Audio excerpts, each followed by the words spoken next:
O comentarista do livro discorda deles, né? No final. Beleza. 4.02, letra C. 403, letra E. Errado. 404, 405, C também. 406, E. 406, letra E. Ok? Posso avançar? Estão acompanhando? Assinale um X com a alternativa errada. É isso? Não, a que tiver correta. O plano de redenção. 407, a letra B de bola. 408 é a letra A. 409 é a letra D de dado. 410 D de dado. Todas as alternativas estão corretas. Gente,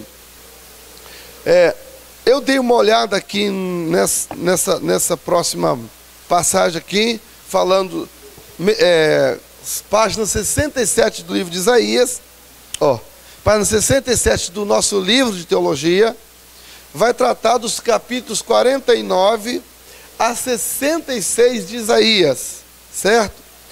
Esse aspecto é um aspecto muito simples, que não tem assim nenhuma dúvida, é só você ler, não é que não tem assim questões assim a serem explicadas, porque são autoexplicativas. Então eu pensei em a gente ganhar tempo. Por exemplo, na página 73 aí do livro, página 73, está assim: o servo, o Cordeiro de Deus, pegando aí o capítulo 53 de Isaías, que é muito batido isso, mas eu vou ficar falando aqui, vou até cansar vocês. Página 76 fala sobre a aplicação dessa salvação, quando essa salvação acontecerá de maneira então normal, né? efetiva entre nós. Página, deixa eu sair daqui. Ainda agora, bom, aí depois a grande colha vai falar sobre o aspecto do milênio, indo para a página 66. Aí nós temos aí página 83, que é o exercício. Eu acho que vocês não fizeram. Vocês já fizeram? Ótimo. Quem não fez, acompanha aí que é para ficar lá o corrigido. Quem já fez, amém. Página 80. Yes! Você tá fera, hein? Dessa vez ninguém te segura não, tá? Ninguém te segura não. Até seu marido vai sentar com você para tirar dúvida. Página 83. 82, desculpa, 82. 501 é a letra C. C de casa. 502, letra C de casa também. 503, letra A. 504, letra D de dado. C para certo e E para errado. 83 é a página. 505, letra E. 506, C. 07, C também. 508, letra C. 509 e por fim, letra E. Exatamente. Muito bem. Isto feito, nós vamos entrar à página 87. Página 87. Ok? Agora, atenção para vocês anotarem algumas coisinhas aí. E se vocês tiverem a Bíblia aberta, deixa a Bíblia aí próxima a vocês, aberta no livro de Jeremias. Este é o livro de Jeremias. Jeremias, hoje então vamos estudar o profeta Jeremias. Vamos pelo menos começar a estudar o profeta Jeremias. Sim, amado irmão, que tem uma pergunta para fazer, se eu souber. Isaías.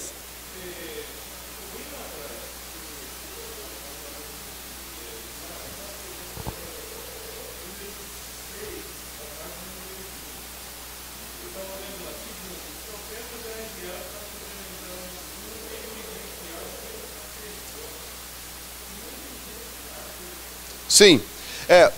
Vamos lá. Eram os objetivos dos profetas, porque Deus, naquela época, o profeta no Antigo Testamento, que inclui os profetas maiores e menores, era um ofício. A pergunta do irmão um dos objetivos da existência do ministério profético era, de fato, suprir quando os sacerdotes negligenciavam. Era isso?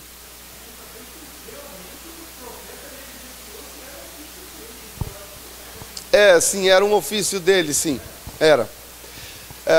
Profeta, ele tinha como objetivo, bom, então vamos lá, para explicar isso melhor, assim, o profeta era um ofício. O que é um ofício? É um cargo, tomava posse.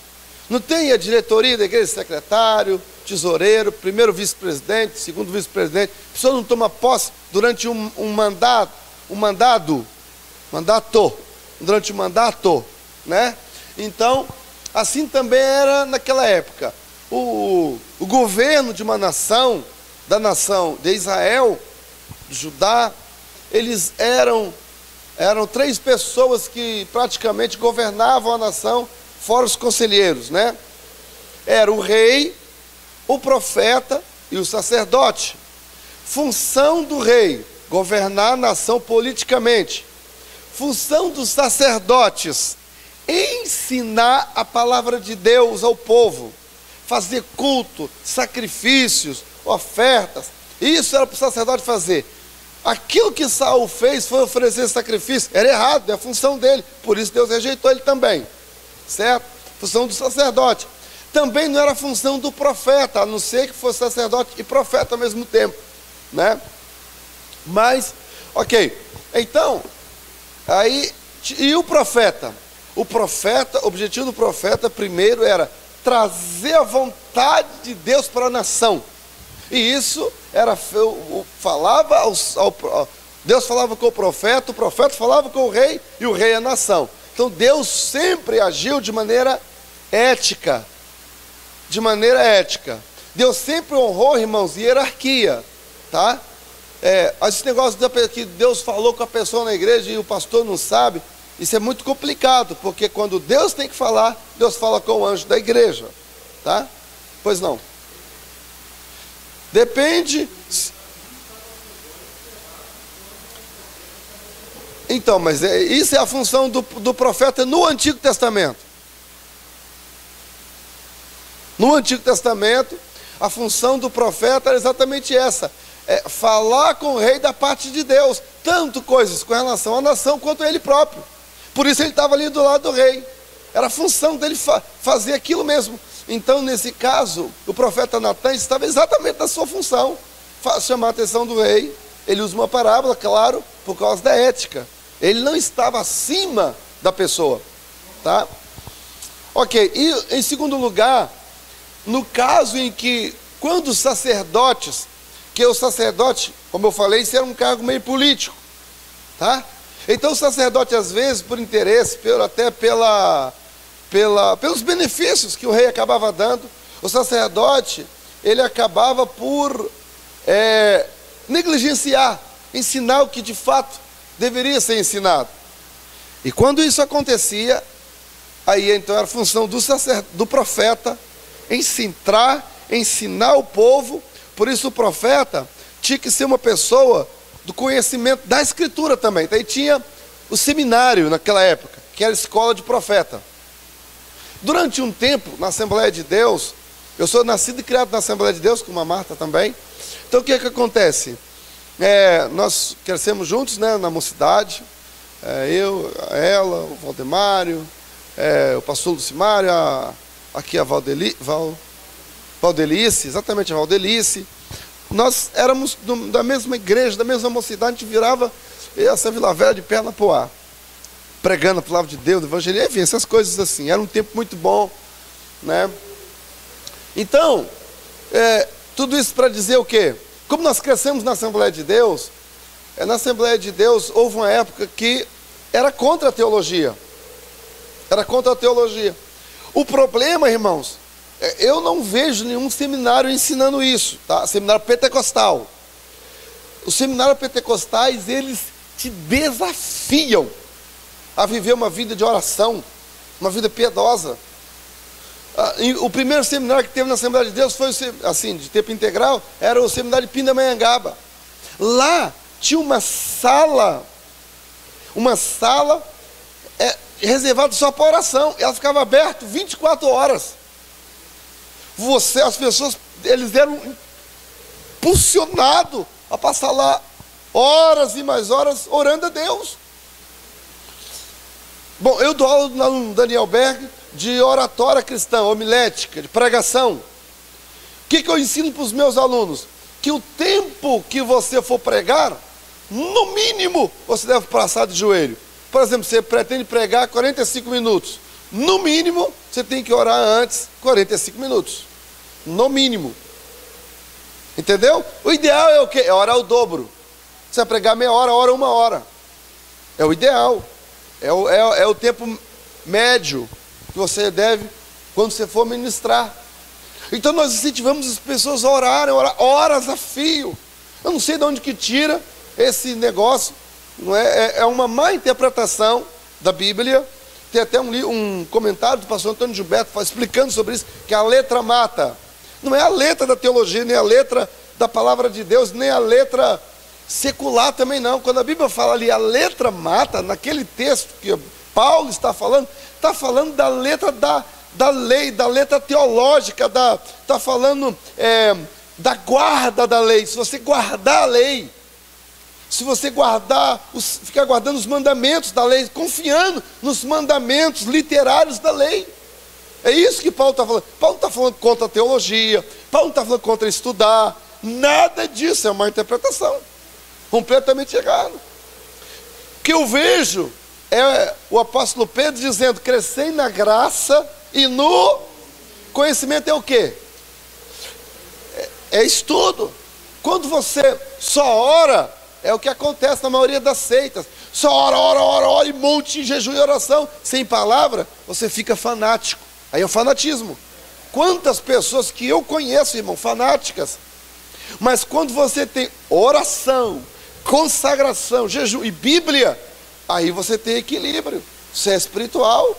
Aí você não, sabe, você não começa a ver visagem, você não, essas profetadas. Não é o momento agora da gente entrar nesse assunto, mas eu já pastoreei igrejas, assumi igrejas em andamento, não comecei do zero, e que quem mandava lá eram as profetas da igreja. Elas queriam doutrinar a igreja. Olha, meu servo, isso que eu não tenho se agradado, que muitos aí têm andado com a roupa que não está me agradando, meu servo. Essa função é do profeta? Não, irmã, isso é profecia da carne. Essa função é pastoral. Se alguém vai chamar a atenção, é Deus, não é o profeta agora no meio de todo mundo. Gente, o que é isso? Atina a autoridade pastoral?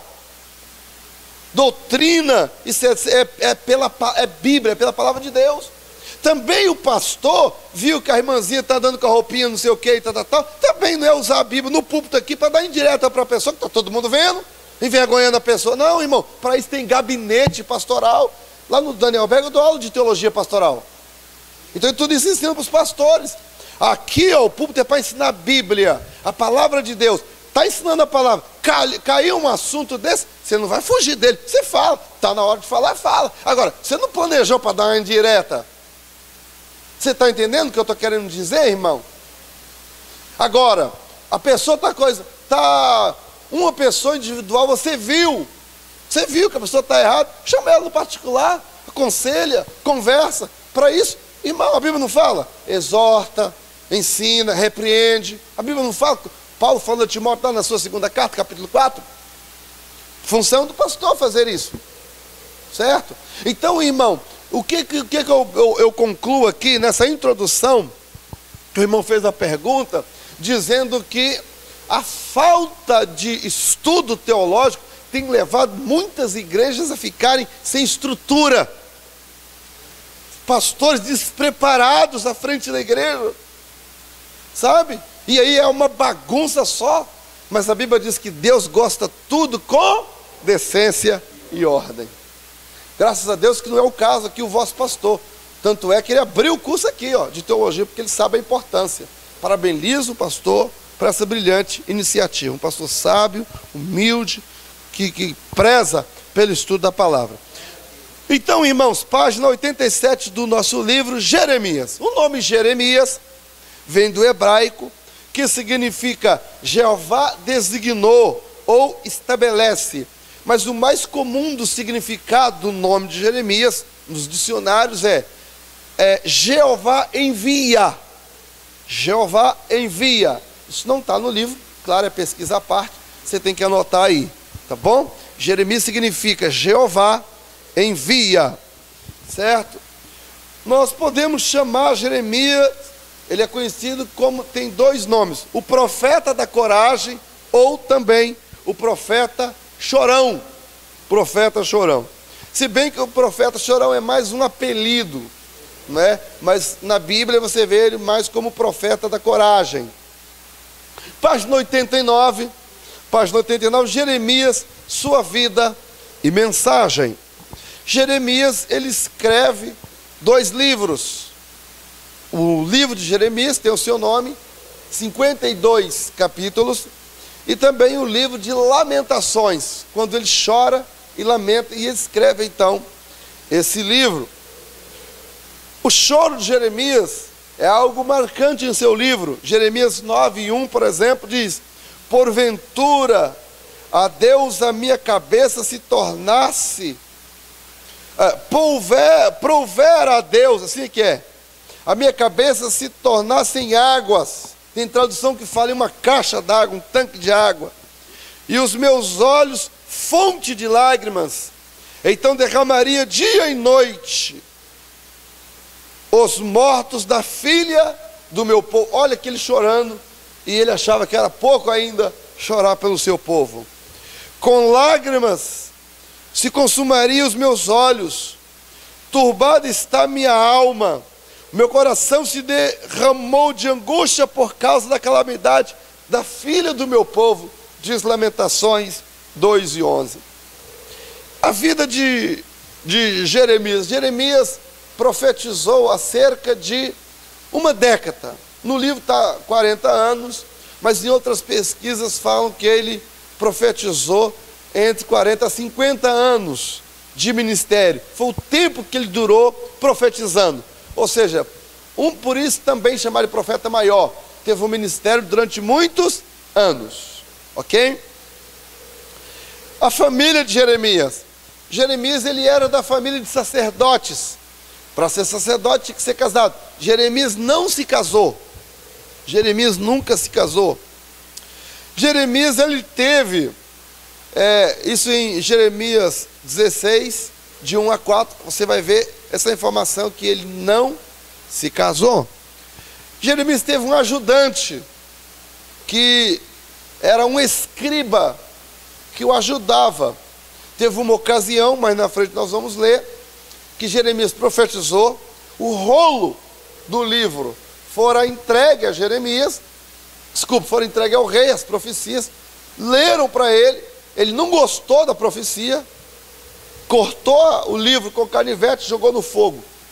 Então Deus manda chamar o Baruque, capítulo 36, Deus manda chamar lá o Baruque, e aí Deus manda escrever de novo, e Jeremias dita, e o cara escreve tudinho de novo, ditado, né? O Baruque faz isso, era um escriba na época de Jeremias. Jeremias, ele recebe a sua chamada quando ele tinha aproximadamente 20 anos de idade. Ele era um jovem. Devido à hipocrisia e impiedade do povo, a chamada para Jeremias era uma chamada dura. E ele então dá desculpas, falando que não passava de uma criança, que não queria, na verdade, ele queria se livrar daquele ofício. Jeremias, a época em que Jeremias viveu, foi depois de Isaías, quando já termina o ministério de Isaías, Deus então levanta Jeremias. Isaías foi antes do cativeiro, do exílio da Babilônia. Jeremias ele também foi antes, mas ele pega o finalzinho. Ele pega quando estava perto já de Nabucodonosor vir e pegar Judá, que é o reino do sul, e levar embora para a Babilônia. Pega esse finalzinho aí. E Jeremias, no capítulo 1, está escrito da seguinte forma. Está aí Jeremias 1, está assim: palavras de Jeremias, filho de Ilquias, um dos sacerdotes que estava em Anatote, na terra de Benjamim. Note, Benjamim era o quê? Era o reino do sul. Judá e Benjamim, as duas que ficaram por final, tendo a capital como Jerusalém. Jerusalém. O reino do norte, a capital era Samaria, tá? Chamado de Israel. O reino do sul, né, chamado de Judá, capital Jerusalém. Então Benjamim fazia parte do reino do sul, onde a capital é Jerusalém. E veio a palavra do Senhor nos dias de Josias, aí vai falar os 5 reis, e também, né, filho de não sei quem aqui. Caindo capítulo 1, versículo 4. Assim me veio, pois, a palavra do Senhor. Na sua Bíblia, está aí Senhor com todas as letras maiúsculas. Quando tem Senhor com todas as letras maiúsculas, o que significa? Quem sabe?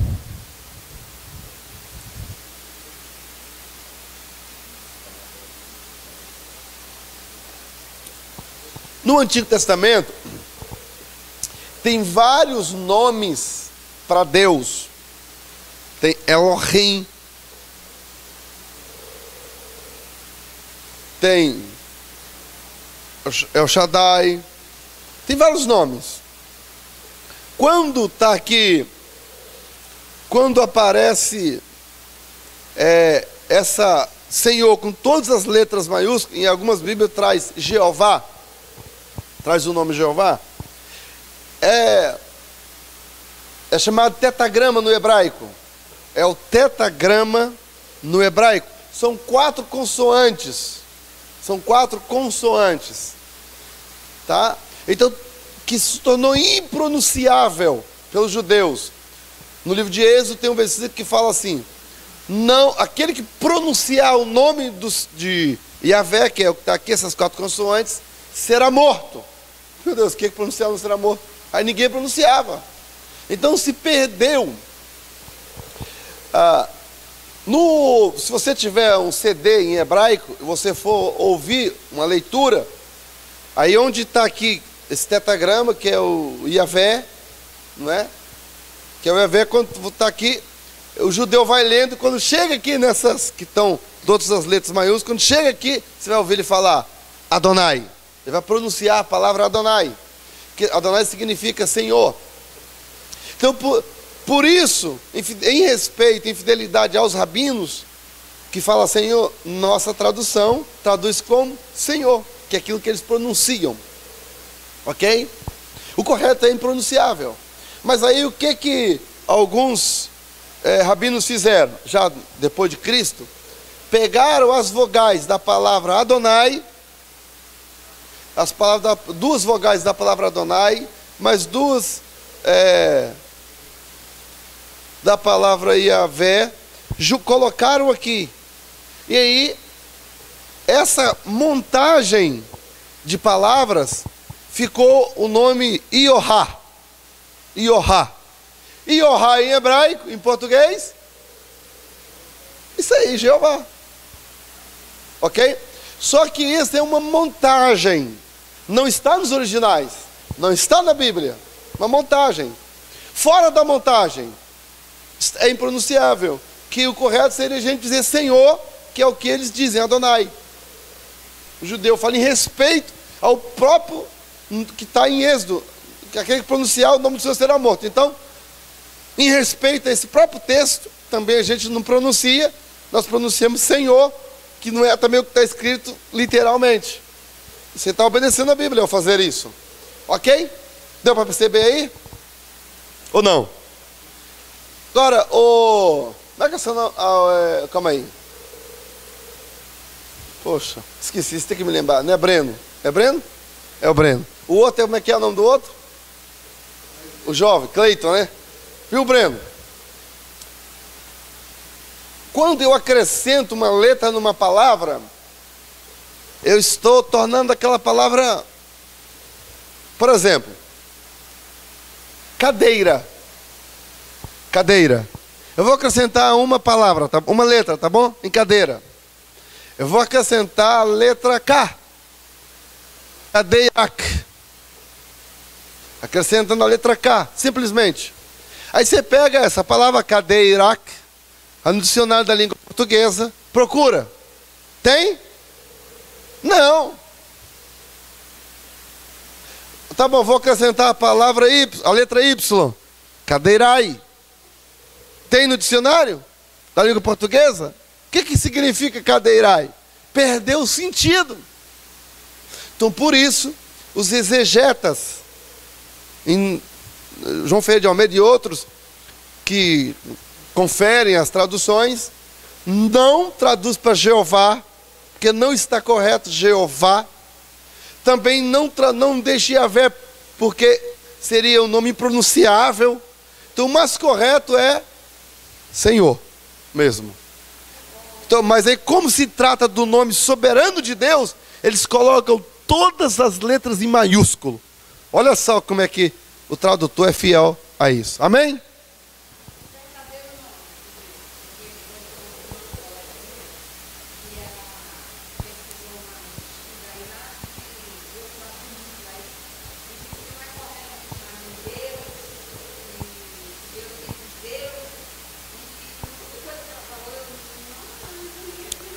Pois é. Bom, Deus não tem nome. Deus não tem nome.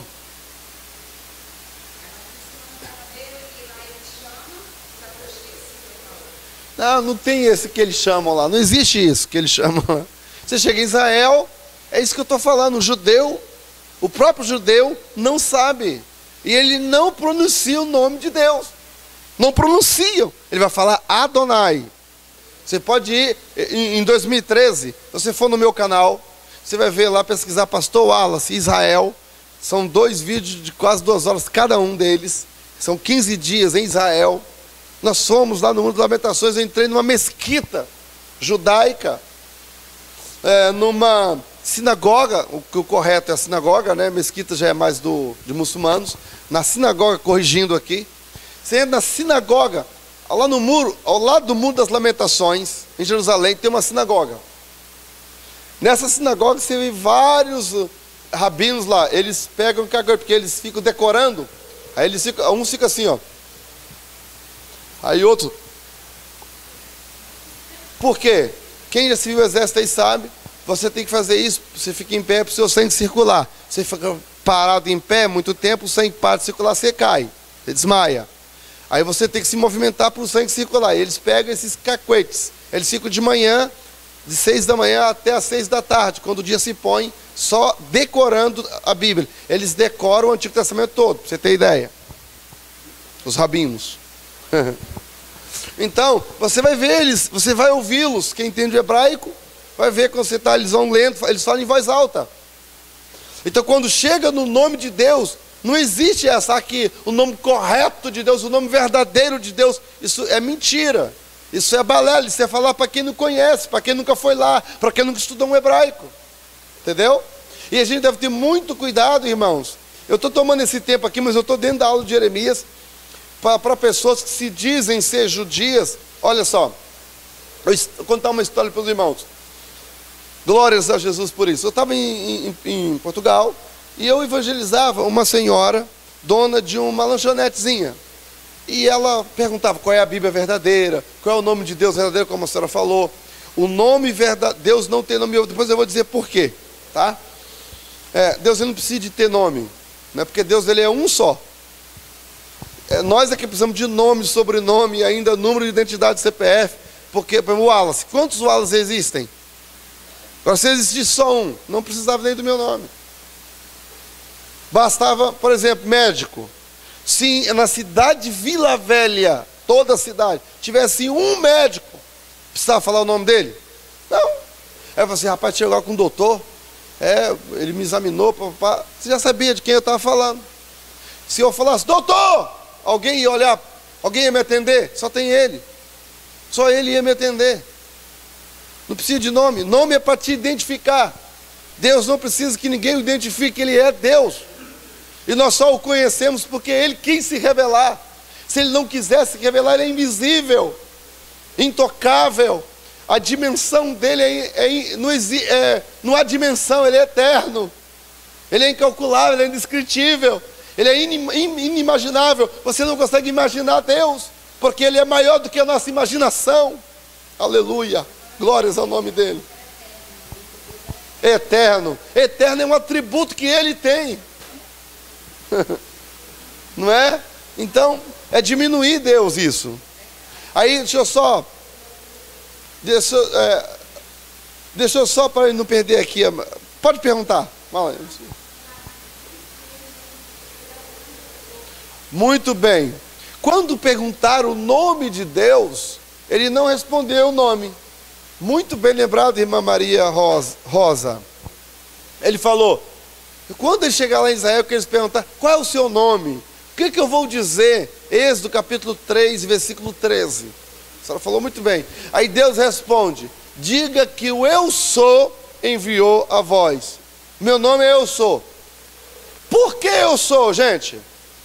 Porque Ele é aquilo que você precisa que Ele seja.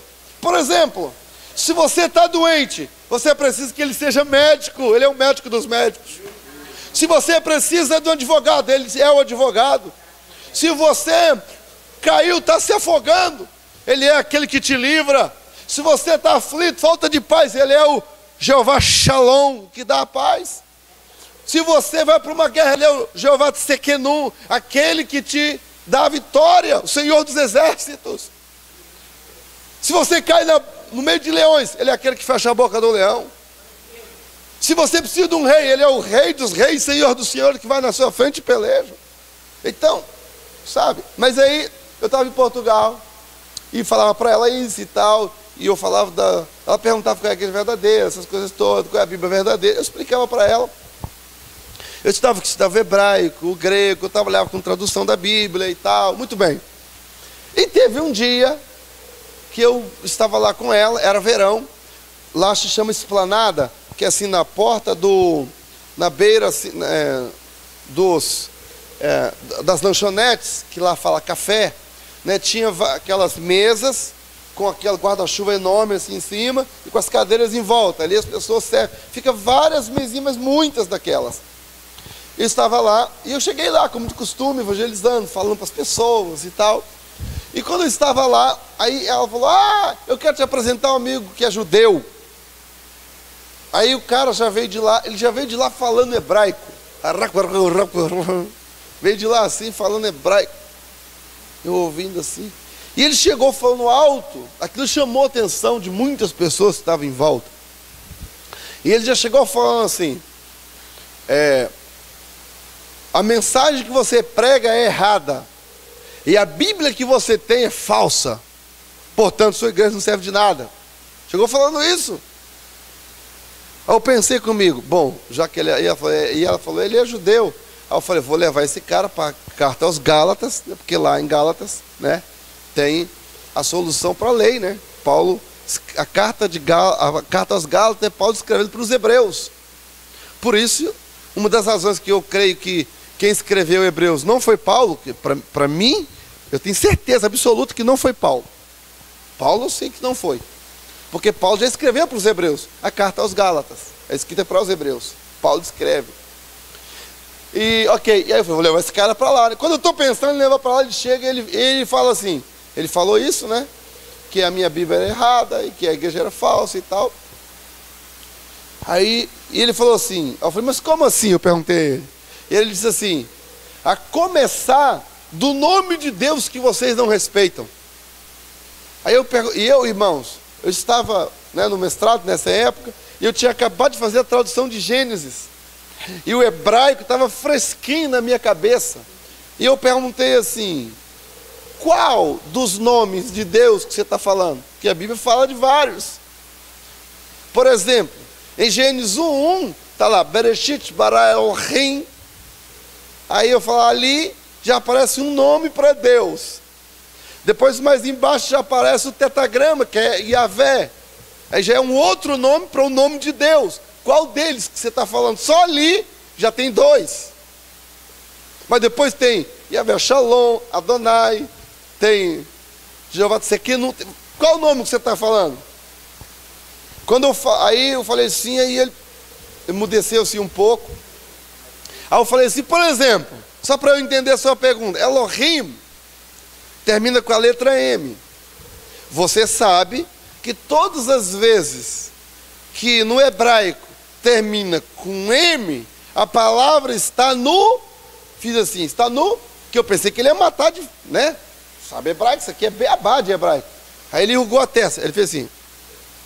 Aí eu falei, aí eu pensei comigo, não vai me dizer que você não sabe. Aí eu falei assim, todas as vezes que no hebraico, você chegou aqui falando hebraico, você sabe, a palavra termina com a letra M, ela está no, diga. Aí ele não respondeu. Quando ele não respondeu, eu pensei comigo, yes. Aí eu falei, agora aí eu falei assim, aí eu cresci para cima dele, todo mundo ouvindo. Fez um silêncio na hora.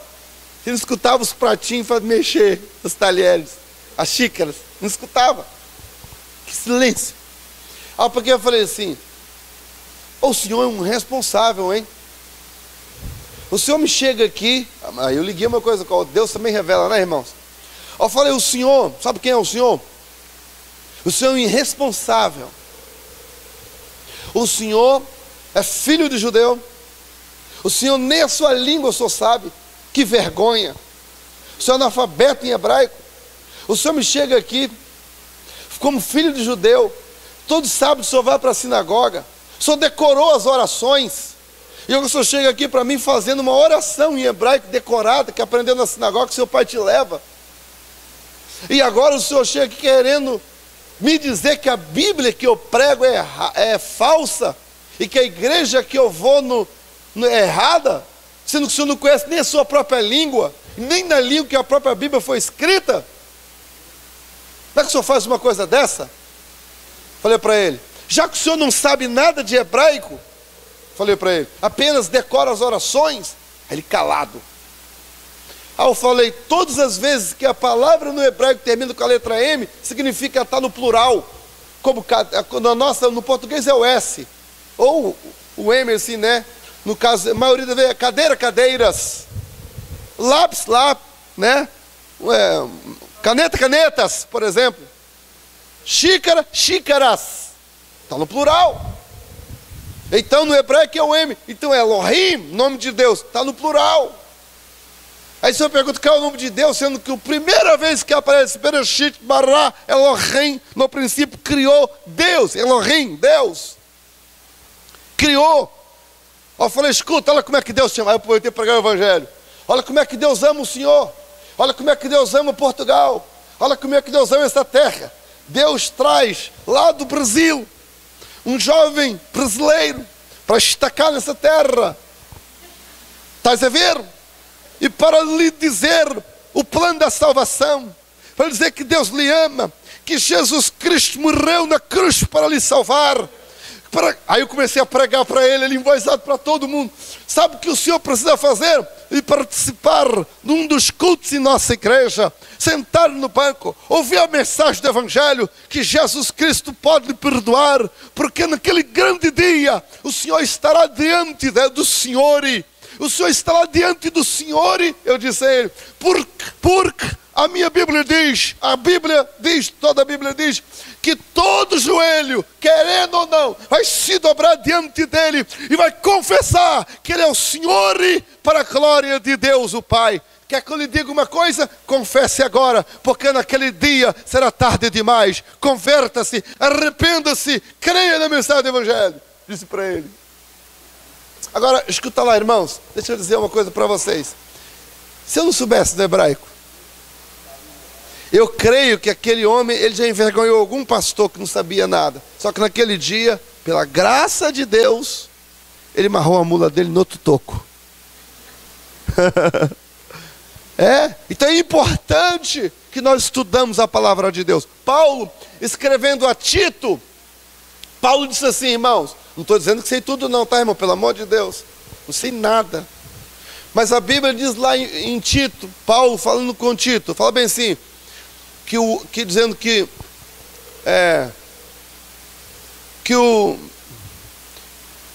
o obreiro tem que ser poderoso na Escritura, tanto para admoestar, quanto para convencer contradizente. Sabe o que é alguém poderoso na Escritura? Poderoso na Escritura é que se você pegar a Bíblia, ninguém gela, treme do pé à cabeça. Se você falar, vamos para a Bíblia, as pessoas saem porta fora que tem medo de estudar a palavra com você, porque você conhece. Isso é alguém poderoso na Escritura. Entende? É isso. Vamos aqui, vou voltar aqui a Jeremias. Demos uma... Mas faz parte, né? Amém? Glória a Deus. Estamos na página 89 do nosso livro, quando falamos que o profeta Jeremias, ele estava começando o seu ministério, e ali, eu li o versículo 4 de Jeremias 1, veio a palavra do Senhor a Jeremias dizendo, antes que eu te formasse no ventre materno, eu te conheci, antes que saísse da madre, te santifiquei, eu te constituí como profeta às nações. Então por isso o nome Jeremias significa aquele que estabelece, aquele que envia. Era um tempo difícil. Página 90. Jeremias, quando Deus o chama, a mensagem de Jeremias tinha dois aspectos, quando Deus o chama, capítulo 1, do versículo 5 até o 10, né? Vai explicar. Mas exatamente no versículo 10, está escrito assim, hoje te constituo sobre as nações, sobre os reinos. Então não é só, viu, Breno? Não é só contra Judá, não. Nações. Então, Jeremias não profetizou só para Judá, Jerusalém, contra as nações. Nós vamos ver isso no livro, ok? Vocês podem dizer amém? Amém. Fala para o irmão que está do seu lado assim, fala assim, ó, não dorme não, porque eu não vou deixar não. Fala aí com ele. Amém. Breno, estou de olho em você, não vou deixar você está cansado, né? Trabalhou muito hoje. Vamos lá. Hoje constituo sobre as nações, sobre os reinos. Aí vai lá, para, a finalidade de, para arrancares, derrubares, para destruíres, para arruinares. Isso aqui é positivo ou negativo? Arruinar, arrancar, derrubar, negativo. Primeira parte, negativo. Segundo, positivo. Aí vai lá positivo. E também para edificares, para plantares. Era esse o objetivo que Deus levanta o profeta. Mas a maioria das mensagens deles, do profeta, eram mensagens negativas. Por quê que eram mensagens negativas? Porque o povo estava extremamente rebelde. Deus já tinha levantado o profeta Isaías e eles não obedeceram. Agora era cumprir aquilo que estava mal já. Como o livro foi organizado? O livro foi organizado cronologicamente, de acordo com o que foi acontecendo as coisas, foi sendo escrito.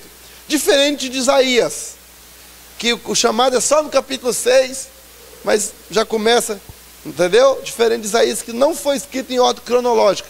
Jeremias já foi escrito numa ordem cronológica. Como é que é seu nome mesmo, pregadora? Você que está do lado da Jaqueline? Tainara, quando você estiver pregando, são coisas em que você pode falar. Jeremias não fora escrito, ou melhor, Jeremias fora escrito, né? Em ordem cronológica. nos seus 52 capítulos. Mas que eu estou vendo a Tainara pregando.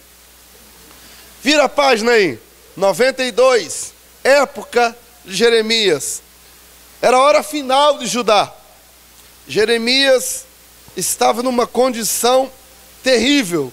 Quais as condições espirituais que Judá, Jerusalém, estavam? Era de... a obediência do povo a Deus era uma obediência superficial. Gente, eu falo para vocês uma coisa. Hoje nós estamos vivendo essa época dentro da igreja. Está faltando temor de Deus. As pessoas estão na igreja de maneira superficial. Quantas irmãs e irmãos vivem em adultério dentro da igreja? Cantam no coral. Os amigos íntimos sabem. Fulano tem um homem dela. O rapazinho, teve alguém uma vez que foi me confessar, achou dificuldade em confessar, porque disse que em tal congregação era normal que todos lá têm sexo com a namorada e ninguém procura o pastor. Que besteira é essa? Só aqui que tem que procurar o pastor para confessar. Hein? Pastor aí quer o quê? Mandar na vida dos outros? É desse jeito, né? Então, quem eram os reis que estavam aí? Página 93. Rei Josias, rei Joaquim e por fim o rei Zedequias, que é o que vai para a Babilônia. Página 94. Chamada de Jeremias. Como eu falei, 40 a 50 anos de ministério. Chamada de Jeremias. A chamada ocorreu no 13º ano de Josias, um ano depois do começo da grande reforma efetuada por esse rei. O rei Josias, não tem aquela chamada que Josias achou o livro da lei, que houve um avivamento? Já ouviu pessoas falarem isso? Aquele arrependimento ali não foi genuíno, foi superficial, foi temporário, foi uma coisa de casca, não foi de dentro, foi de momento, né? Na página 95 nós vamos ver aí a resistência à chamada divina. O que Jeremias faz? Senhor, eu não passo de uma criança. Ele estava resistente. Em outras palavras, não dá para chamar outro. E ele então tem duas visões, versículo 11 até o 16. Vira a página. Página 96, primeira visão. Na primeira visão, ele vê uma amendoeira. A amendoeira era que florescia mais rápido. E depois, a segunda visão, ele vê uma panela fervendo no norte. Ambas as visões tinham o mesmo significado. Que a invasão de um reino poderoso viria do norte, que era a Babilônia, e seria rápido. Gente, maioria dos sonhos, das visões que as pessoas têm, é Deus falando com elas próprias. Quando Deus mostra uma outra pessoa, por exemplo, eu tenho um sonho, aí eu vejo a irmã Marta no meu sonho, acontece isso com ela. Geralmente não é para ela, é para mim. Deus me mostrou para mim, geralmente é para mim. Só que as pessoas, meu Deus, olha, vou contar um caso para vocês. Quando eu era solteiro, namorava, com uma moça, e aí uma irmã dirigindo o círculo de oração, ela chegou para mim e ela falou assim: olha, eu sonhei que a sua namorada chegava na igreja grávida, chegava com ela, assim, cabisbaixo e tal. Aí falou com a minha mãe: fala com elas para vigiar, hein? Como é que ele está? E já começou até a me julgar. Mamãe chegou, conversou comigo. Não, mãe, obrigado, mas está tudo bem, está tudo em ordem. 2 semanas depois, quem procura ela para confessar? A filha estava grávida. Era a filha dela. Deus estava mostrando o que ia acontecer com ela. Então, muito cuidado quando Deus mostrar aos outros, que pode ser Deus esteja falando com você. A maioria das vezes é com você. Mas nesse caso aqui, Deus deu a visão para Jeremias, não era com ele não, era com o povo. E Deus já tinha falado com ele: eu estou te levantando para profetizar contra as nações, os reinos. E era uma profecia dura, não é? Ok. Aí depois nós temos o capítulo 2. O capítulo 2 vai falar: a esposa infiel retorna temporariamente. Essa esposa aqui é Israel. O marido dela é Deus. É Deus.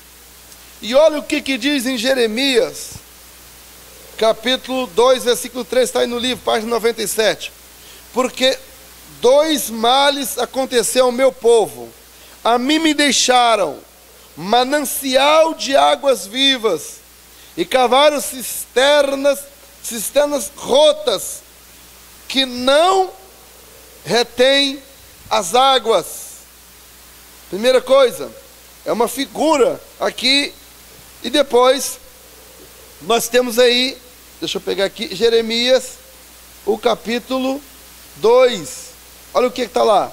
Jeremias capítulo 2, logo versículo 1. Assim veio a palavra do Senhor Jeremias: vai, clama aos ouvidos de Jerusalém. Assim diz o Senhor: lembro-me da tua afeição.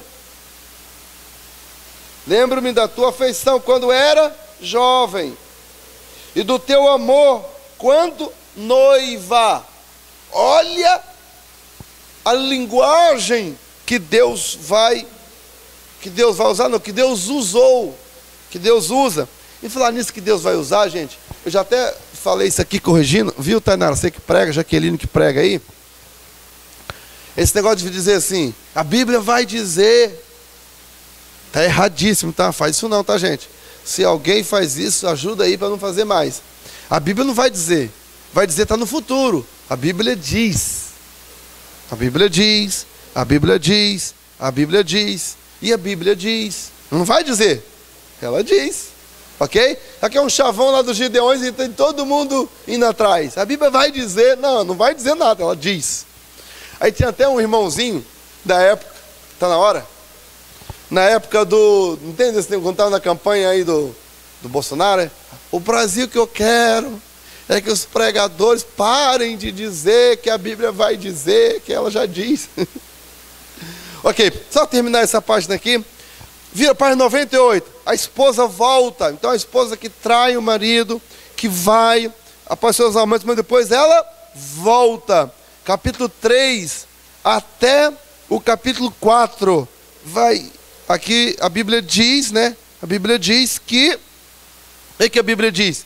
Ela diz que essa esposa, ela volta. Um retorno vivo da falsidade de Judá, está aí no texto. Temos nos versículos 3 do capítulo 4, quando ela volta, mas ela não volta arrependida. É uma grande lição espiritual para a gente aplicar na igreja. Quantas pessoas que voltam, mas não voltam arrependido. Aí depois do capítulo 5 e 6 de Jeremias, existe uma aplicação a essa falta de arrependimento, tá? Aí, para você entender melhor, eu só estou falando, isso acontece. Aí você teria que ler para poder pregar e ministrar. Mas não tem, aqui já está explicando, já está interpretando, tá? Capítulo 5 e 6 é a aplicação da falta de arrependimento. Como que Jeremias faz isso? Como é que ele aplica isso? Tá bom? Não dá para a gente ler porque a hora, né, não espera a gente, esse aqui é só o básico, tá bem? Mas eu quero terminar aqui dizendo aos irmãos, uma vez, uma irmã pediu para entrar na comunhão. Ela tinha avançado o sinal, uma jovem, ficou grávida antes de se casar e ficou fora da comunhão. Então, mas eles casaram, né, no civil e tudo mais e tal. Casou, o pastor foi lá, orou por eles. Né, não, quando a pessoa fica grávida, a gente não faz cerimônia na igreja, mas também não deixamos de orar pela pessoa. Mas fizeram lá uma coisinha assim, num salão de festa, mais para os amigos. Aí o pastor foi lá, orou por eles, não fez o casamento. O casamento tinha sido no civil já, só orou por eles e tal. E ok. E aí, mas passou um tempo, ela foi voltar à comunhão. Ela ainda estava grávida, quase ganhando neném. Aí ela chegou lá na frente e falou assim, irmãos, eu estou aqui, né? Eu conversei com um pastor, não foi eu não, um outro pastor. Eu conversei com um pastor e eu queria voltar à comunhão, né, irmãos? Eu queria pedir aos irmãos que me perdoassem, por alguma coisa assim que eu tenha feito de errado. Quer dizer, nem digo alguma coisa de errado, né, irmão? Mas eu quero voltar na comunhão. Olha só. Nem digo alguma coisa que tenha errado. Ela corrigiu ainda. Com a cara mais lavada assim, os irmãos podem me perdoar, orar por mim. Gente, perdão não é dessa forma. Uma pessoa arrependida, o coração está igual manteiga. Ela chega ali na frente, cabeça baixa, muitas vezes envergonhada do pecado, não das pessoas. Que as pessoas hoje não querem confessar pecado na igreja, com vergonha das pessoas. As pessoas aqui embaixo, não é? Ele pecou? Foi macho para pecar? Então seja macho para confessar também. Ô gente, na hora de errar, na hora de confessar, meu Deus, confessa aqui embaixo, que é para não passar vergonha lá no céu. Se lá chegar, que nem lá vai chegar, né? Está entendendo? Irmão, lá no céu não vai entrar qualquer um, não. Lá no céu vai entrar gente corajosa. E quando fala coragem, é coragem de confessar seu erro. Seja humilde. Irmão, eu errei. Eu não deveria ter feito o que eu fiz, mas eu fiz. Mas eu estou aqui arrependido. Me perdoe, igreja do Senhor, porque eu quero entrar no céu pela porta. Quando a trombeta tocar, eu quero ser arrebatado junto com vocês. Me ajuda. Agora, 20 anos que eu sou pastor, eu termino isso aqui, eu estou sentindo Deus de falar isso para vocês. Moça que confessou, não escondeu, Deus limpou o opróbrio dela, preparou um cara de ouro para casar com ela e está feliz no casamento até hoje. Gente que escondeu, que eu sei que escondeu, até hoje não casou, está encroado dentro da igreja e ninguém quer, está lá titia. Está entendendo? Eu tenho 20 anos de ministério, eu já vi isso acontecer várias vezes. E outras que casaram, brigam, são infelizes no casamento. Pessoas que confessaram, coisas até vergonhosas, mas confessaram. Deus limpou a honra dela. O sangue de Jesus é poderoso. Nós precisamos pregar mais sobre arrependimento. Precisamos ensinar mais sobre o poder do sangue de Jesus. O sangue de Jesus limpa a sua honra. Apaga o seu opróbrio. Lava a sua vida e te prepara para entrar no céu. Que Deus te abençoe. Nós vamos tomar um café, depois a gente volta. Deus abençoe. Aplicação. Paramos na página 98, né? Vamos para a página 99. Página 99 aí do nosso livro. Sermão do Templo. No capítulo 7... Capítulo 7, tá, do livro de Jeremias. Alguém pode me ajudar aí? Capítulo 7, versículo 1.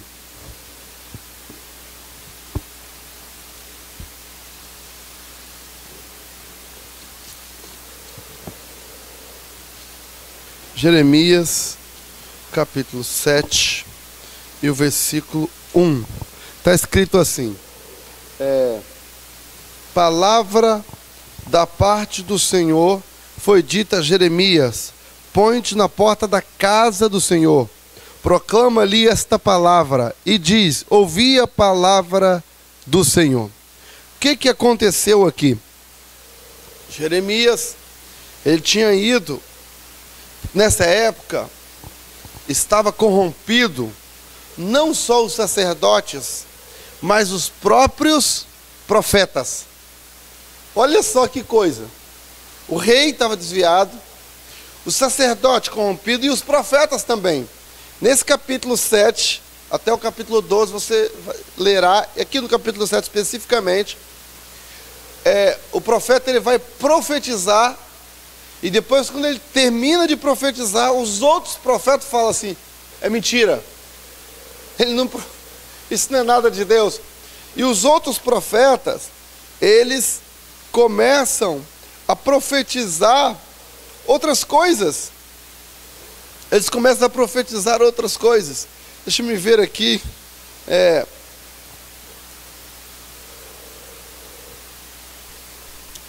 Qual é o versículo que diz que esse fala assim: ele não é nada assim, está profetizando mentira. Aqui ele começa a profetizar, não é? olha o versículo 4. Dá uma olhada no versículo 4.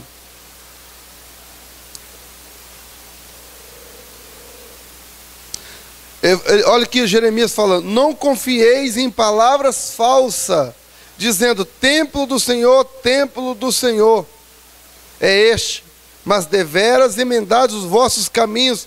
Ele começa a profetizar, Jeremias começa a profetizar. Por quê? Estava vendo profecias falsas. E Jeremias chega no templo e começa a profetizar para eles consertarem. Jeremias era um profeta de exortação, só cajado. Eu conheço uma irmã na nossa igreja, dificilmente ela profetizar, mas geralmente quando ela profetiza, é só cajado. Teve uma vez que essa irmã profetizou, e ela apontou para o púlpito, e ela falou assim: homem, você que está aí no púlpito, desse jeito, eu vi aquilo que você fez, e tal, e profetizou. Geralmente quando fala, você está em pecado, quando aponta para um púlpito, e fala que a pessoa está em pecado, aí tem pastores idosos e novos. Quem que você acha que a igreja pensa que está em pecado? Quem? Os novos, é claro. E eu lá de novo, né? Eu lá no púlpito, terminou, chamei o pastor e falei: pastor, esse negócio do pessoal ficar profetizando aí, apontando para o púlpito e tal, poxa, a gente que é novo, como é que fica? Ó, pastor, só desculpa, mas próxima vez nós vamos fechar a porta, tranca as portas. Já que Deus está falando, vamos orar agora que Ele vai falar quem é. Já que Deus falou que tem alguém no púlpito, Ele vai falar quem é. Vamos acabar com essa história aqui agora. Ou fala quem é, ou para essas profecias da carne. Porque, poxa, espera aí, o que é isso? Falei com ele: tá bom. Aí na segunda vez que ela profetizou, eu não estava. Na terceira vez que ela profetizou, era minha despedida. Está indo para Portugal. E ela profetizou depois da bênção apostólica. E a irmã profetizou de uma forma tão autoritária que eu falo assim, não é autoritária não, com tanta autoridade de Deus, melhor falando, que parecia que a igreja ia cair. Quem é que falava alguma coisa? Porque nesse dia ela falou: você fica com essa cara de pau, servindo a ceia como se nada tivesse acontecendo, eu vou te desmascarar. Falou assim mesmo. E falou. Fui para Portugal, né? 2 meses depois, tinha ido para Portugal. O marido de uma irmã jovem, bonita, lá da igreja, foi trabalhar, esqueceu a chave em casa, e volta. E aí, encontra o pastor, um determinado pastor, não está mais conosco, com a esposa. E aí a casa caiu, realmente Deus desmascarou, né? Então, irmãos, tem profetas que Deus levanta para exortar mesmo. No capítulo, Jeremias, ele vai profetizando do capítulo 7 até o capítulo 12, profetizando uma situação no templo, tá? Essa profecia do templo. Do capítulo 12, depois, até o capítulo 24, são profecias, que a gente vai ver aqui um pouquinho mais na frente, relacionadas às outras nações, Judá e tal, sempre profecia. Sendo que no capítulo 26, aí na página 100, está explicando isso, no capítulo 26, as pessoas então vão reagir à profecia do templo. E a profecia do templo, ela pega do capítulo 7 ao capítulo 12, ok? A reação é escrita no capítulo 26, tá? A reação dessa pregação dessa profecia, melhor dizendo, que Jeremias profetiza no templo. Ele chega no templo, os profetas estavam lá, o sacerdote estava lá, tá, todo mundo, ele chega lá e olha só, e arma uma barraca. Ele profetiza porque nessa época os profetas estavam dizendo que ia bem, que não precisava temer o rei da Babilônia não. Mas Jeremias está falando: está vindo aí, está vindo sim o chicote de Deus. E o povo não acreditava. E o povo não acreditava. Ok? Ok. Página 103. Aqui na página 103, nós entramos no capítulo 13 do livro de Jeremias. Capítulo 13 de Jeremias. Quais são as profecias aqui? O rei era Joaquim. Aqui estava próximo, né, a deportação. Aí você tem a página 105 do livro. Embora o livro de Jeremias não tenha sido escrito totalmente, né, na ordem cronológica, o tempo de certos eventos é claramente assinalado no livro. Quando ele fala essa frase aqui, a maioria do livro está escrito na ordem cronológica. Mas quando ele fala, o escritor aqui dessa apostila, nesse livro fala, está se referindo exatamente ao capítulo 26, que acontece lá no episódio do templo, e depois a reação é escrita só no 26. Tá? Ok. No 4º ano do rei Joaquim, ano 606, acontece aqui a primeira deportação. O que é a primeira deportação? Nessa primeira deportação é quando vão os nobres para a Babilônia. Aí vai Daniel, não é? Seus amigos e mais algum. Aqui está assim, ó. Vamos ler essa partezinha. O 4º ano deste rei, o rei Joaquim, ocorreu no ano 606 a.C. Esta é uma das datas mais importantes registradas na Bíblia. Página 105. Vocês acharam aí? Visto que marca o começo do cativeiro da Babilônia. Quantos anos eram? Ficaram lá na Babilônia? 70 anos. Fez com que Judá, um estado escravo, tomou os filhos de todas as famílias nobres de Jerusalém como reféns. Embora tenha ocorrido... Aqui, o rei não foi preso ainda. Ele leva os nobres, mas ficou pagando tributos, né? Não foi todo mundo. Aqui inicia a questão dos 70 anos, da profecia que Jeremias faz no capítulo 25. Jeremias profetiza sobre isso. Tá? Então aqui Jeremias profetizou que isso ia acontecer. Tá? A profecia dos 70 anos do cativeiro. Bom, atrás aqui que nós falamos do capítulo 13 até o capítulo 29, certo? 13 é o capítulo 29, primeira deportação. Embora aqui está indo para o 36, mas o capítulo 36 já é outra coisa. Muito bem. Página 106, o exílio. Alguém pode ajudar-me aí? Em 606...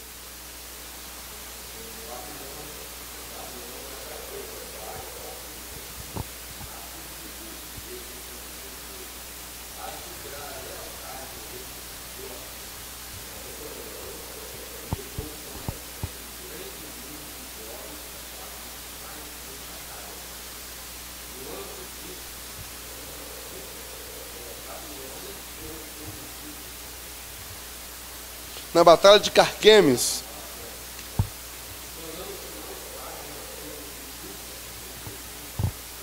Então agora, para um pouquinho.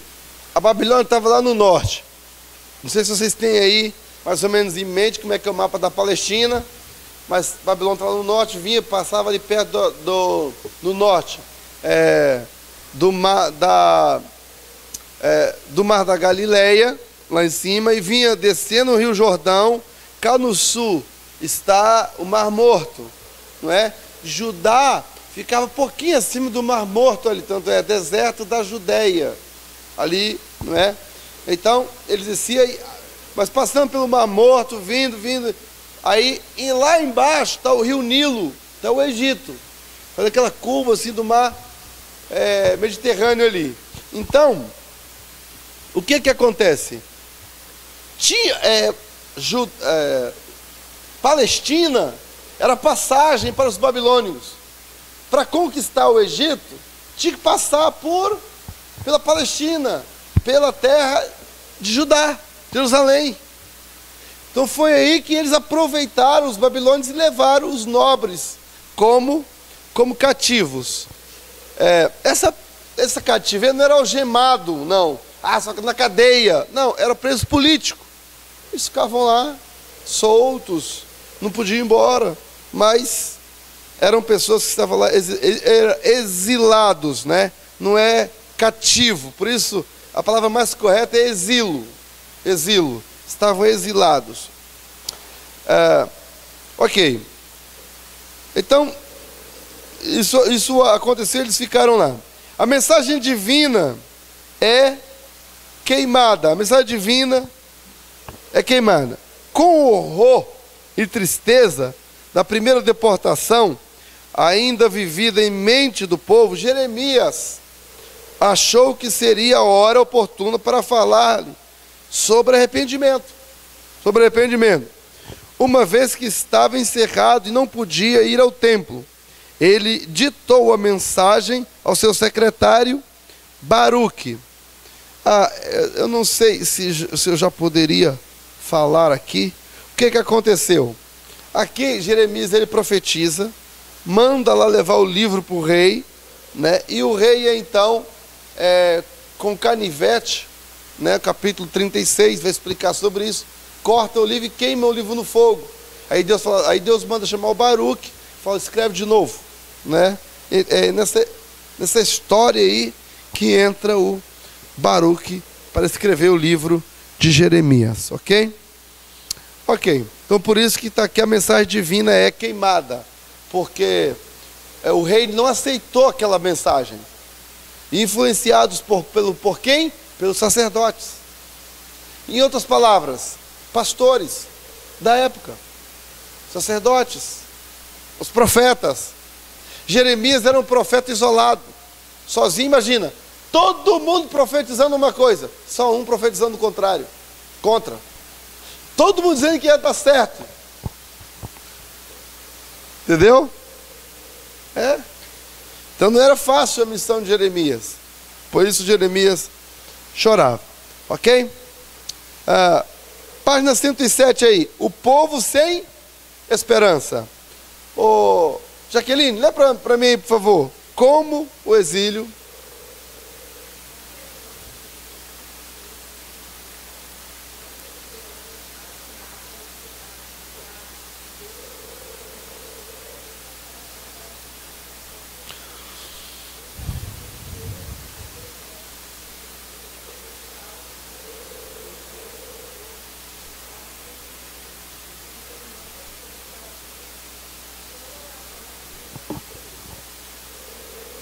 Ok, se você pregando no livro de Jeremias, você ensinando, você já sabe que o capítulo 13 a 17 é Deus profetizando, falando, motivando, querendo levar o povo ao arrependimento. Você é pastor de uma congregação, você precisa levar a igreja ao arrependimento de certas coisas.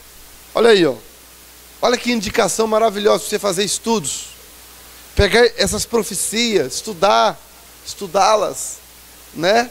E pregar na igreja sobre o arrependimento, tá? O cinto de linho, Marta, essa voz, essa coisa, lê para mim então, irmã, a nossa, fala o seu nome aí que vai me decorar de novo. Lilian. É a página 108, Lilian. Aham.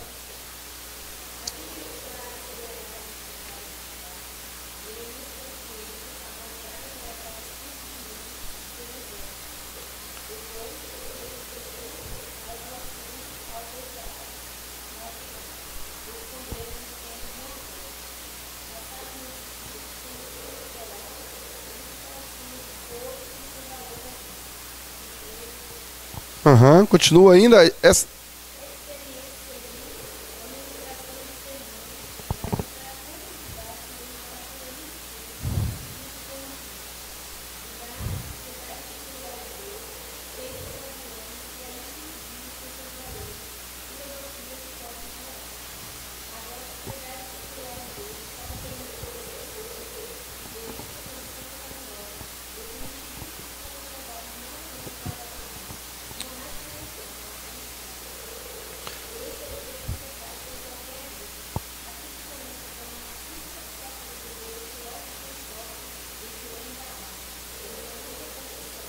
Nossa, que coisa forte, né? Muito forte. A esperança para o indivíduo, no capítulo 17.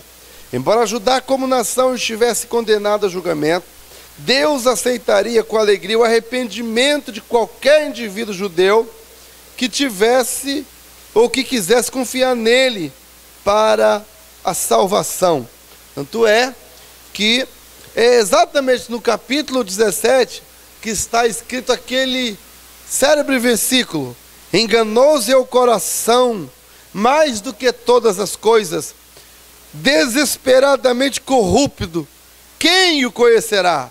Eu, o Senhor, esquadrio o coração, provo os pensamentos, e isso para dar a cada um segundo o seu proceder, segundo o fruto de suas ações. Quando Deus fala isso, Deus queria um coração arrependido, um arrependimento de dentro, amém? A segunda deportação, aí vamos para o capítulo 18. Jeremias 18 fala sobre o que, gente? O oleiro. Mas olha o contexto que está esse capítulo. Geralmente, quando vamos pregar, a gente não faz esse apanhado. Você já viu? Ninguém começa lendo um livro do meio para frente. Então, você vai pregar em Jeremias 18, é importante que você dê uma explicação histórica rápida na introdução. Por que o capítulo 18, ele começa falando, Jeremias, dessa casa do oleiro? Por que ele fala isso? Olha o contexto histórico. Olha como é que o povo estava, corrompido, com falso arrependimento. O que Deus queria? Quebrar, moê-lo e fazer de novo. Olha o contexto, não muda muito? Olha lá o pregador, os olhos chega brilha ali, ó. É isso mesmo. Que bênção. O oleiro e o barro. Deus continua o oleiro e nós continuamos a ser barros nas suas mãos. O vaso é quebrado, no capítulo 19, página 110. O vaso é quebrado. Mas ele não é jogado no chão não, né, gente? Ou é? Não, ele quebra na mão do oleiro, né? Depois, no capítulo, aí Jeremias ainda fala sobre o Vale da Matança, né? Porque, no finalzinho aqui do capítulo 19. No capítulo 20, temos o tronco. Ao completar, Lilian, gostei de ver você lendo. Você lê muito bem, uma boa voz. Me ajuda aí.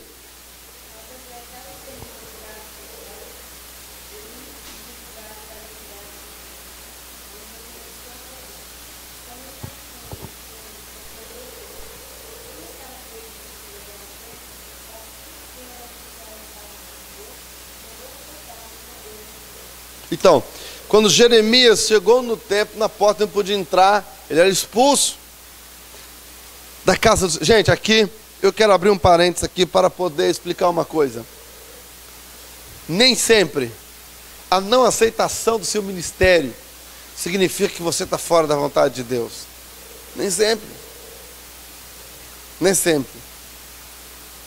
Agora, o que tem de gente rebelde, que se vale disso aqui, para dizer, não, melhor obedecer a Deus do que os homens. Já viu? Gente sem vida. Tem um aí, chegou lá na igreja onde eu pastoreio, cara solteiro, pegou uma menina, engravidou-a, aí abandonou lá, nós é que estamos cuidando dela. A igreja não está lá jogada, não tem nem onde viver, não tem onde morar. Ele anda por lá pro lado da serra, lá pregando, profetizando, está fazendo a obra de Deus. Aí encontrei com ele. Rapaz, primeira coisa que você tem que fazer é acertar a sua vida. Esse negócio de fazer obra. Não tem esse negócio de fazer a obra estando errado. Agora, para mim, a maior maluquice é chamar essas pessoas. Irmão, você, quando você for chamar uma pessoa, converse com o pastor dela. Ligue para o pastor. Quem é o seu pastor e tal? Ligue para ele. Irmão, a gente quer convidar aqui o irmão fulano e tal. O senhor recomenda que ele pregue aqui na nossa igreja? Temos aqui um congresso. Conversa com o pastor. O pastor sabe. E o pessoal anda, tem um jovem lá na minha igreja, o pessoal anda convidando esse jovem para pregar. Eu fico olhando assim. Coitado.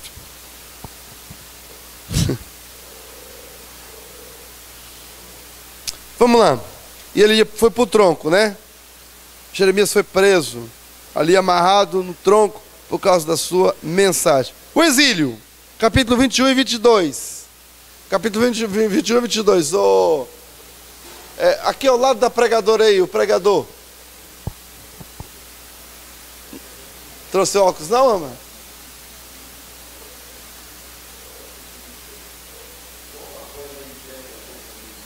Aham. Uhum.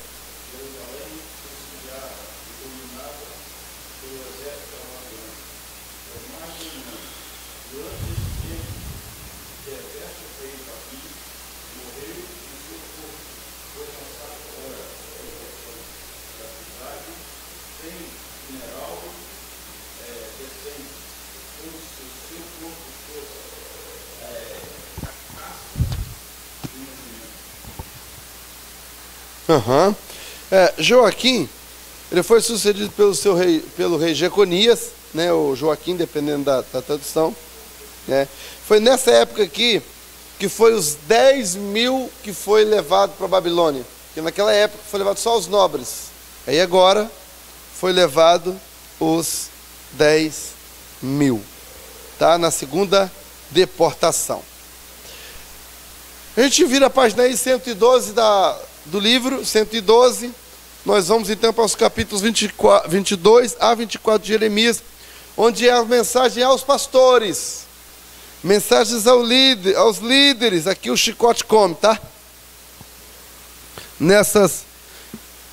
Quer ver, só para você ter uma ideia, capítulo 23 de Jeremias, vamos lá, vamos dar uma lidinha, capítulo 23 de Jeremias.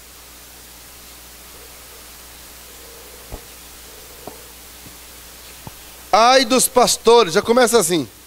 Ai dos pastores que destroem, que dispersam as ovelhas do meu pasto, diz o Senhor. Portanto, assim diz o Senhor, o Deus de Israel, contra os pastores que apacentam o meu povo. Vós dispersastes as minhas ovelhas e as afugentastes, delas não cuidastes, mas eu cuidarei em vos castigar. Toma, né? Viu aí? Então, capítulo 22 até o 24 são mensagens aos sacerdotes, aos líderes, aos pastores que estão fazendo a igreja de comércio, que estão fazendo a igreja fonte de lucro, sabe, que ficam negociando títulos e posições dentro da igreja. Está pensando o quê? Haverá um dia que o sumo pastor vai chamar essa gente às contas. Que o Senhor nos guarde, né? Que o Senhor nos guarde. Capítulo 27, lembra? O capítulo 26 a gente tinha falado que é da rejeição. O capítulo 27 até o 29 é uma mensagem do jugo. Há muitas figuras aqui, né? No livro de Jeremias. O vaso, a amendoeira, a panela fervendo, o cinto, muitas figuras que Deus usa para poder falar com o povo. Aqui já é Zedequias, o último rei.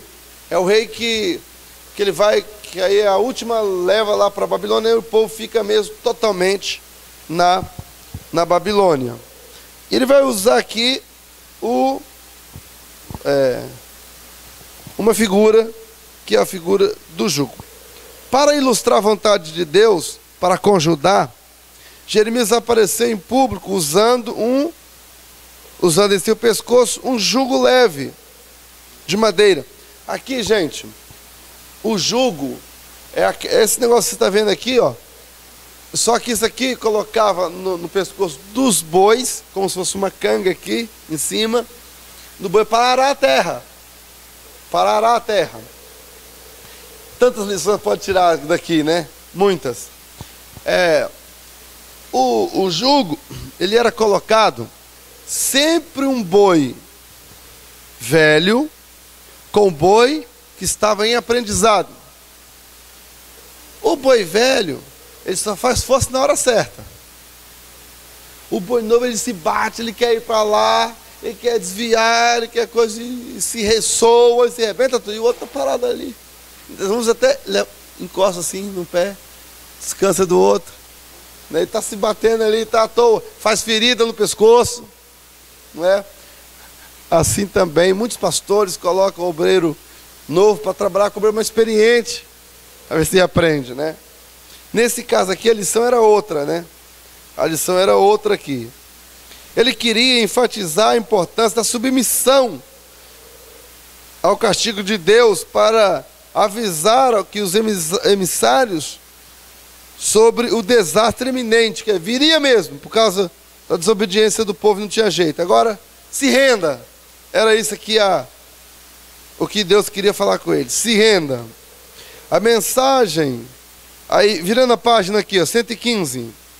Em cinza aí está escrito assim: morrerás esse ano, porque pregaste rebeldia contra o Senhor. Morreu, pois, o profeta Hananias, no mesmo ano, no 7º mês. Jeremias profetizou que esse profeta falso ia morrer, e ele morreu. A carta de Jeremias aos exilados, 29, capítulo 29. Os novos planos de revolta. Ô, Jaqueline, lê para mim aí, por favor.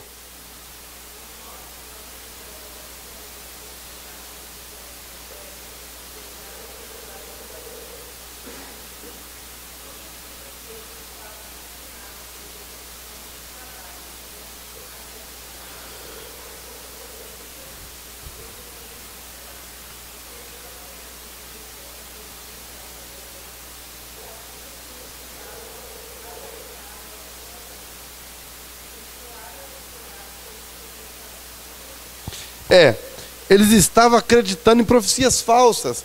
Mas Jeremias tinha profetizado que quantos anos ia demorar o cativeiro? 70 anos. E eles não estavam acreditando. Se recusavam a obedecer a Babilônia. Recusavam a obedecer ao Nabucodonosor. Quem é que resolveu obedecer? Daniel, Ezequiel, os 3 lá, amigos. Chamaram lá para o rei, eles foram.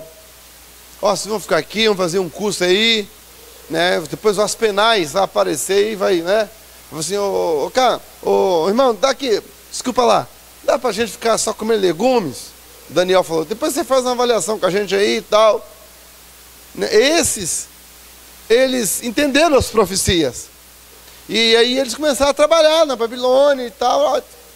Paciência, temos que esperar os 70 anos. Tem gente assim também, sabia? Sofrendo. Deus já falou, pai, que haverá um tempo de castigo. E a pessoa não quer aceitar. Aceita que dói menos. Entendeu? Espera. A chuva vai passar. Vai chegar. O inverno vai passar. Vai chegar o tempo de cantar. Vai se ouvir as flores. Amém? Então é isso que estava acontecendo aqui. E Jeremias escreve para eles. Virando aí a página 116, em cinza lá está escrito que Jeremias, em suma, né, que Jeremias diz: eu é que sei que pensamentos tenho a vosso respeito, diz o Senhor, pensamento de paz e não de mal, para vos dar o fim que desejais. Então assim, gente, vocês estão aí, eu não tenho pensamento ruim com vocês, agora eu estou tratando de vocês. Se desobedecer, estão aí agora, calma, né? Calma. O caminho da morte é e o caminho da vida. Jeremias 21. A mensagem, irmão, o senhor que está aí atrás da... Sim, o seu professor. Sim. Lê para mim, por favor, assim, o caminho da morte e o caminho da vida. Página 116.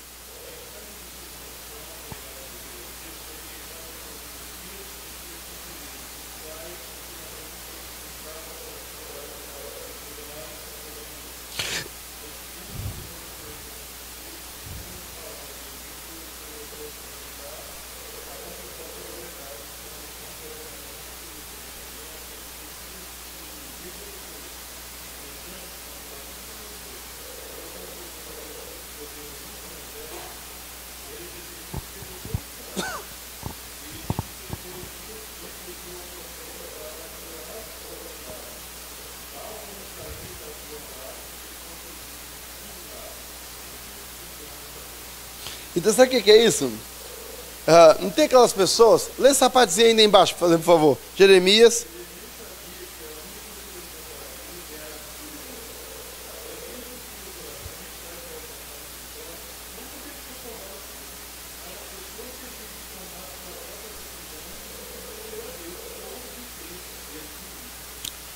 Já viu aquela pessoa, o pastor está pregando, está ensinando, e às vezes, gente, fala a verdade, tem mensagem que é profética, sim ou não?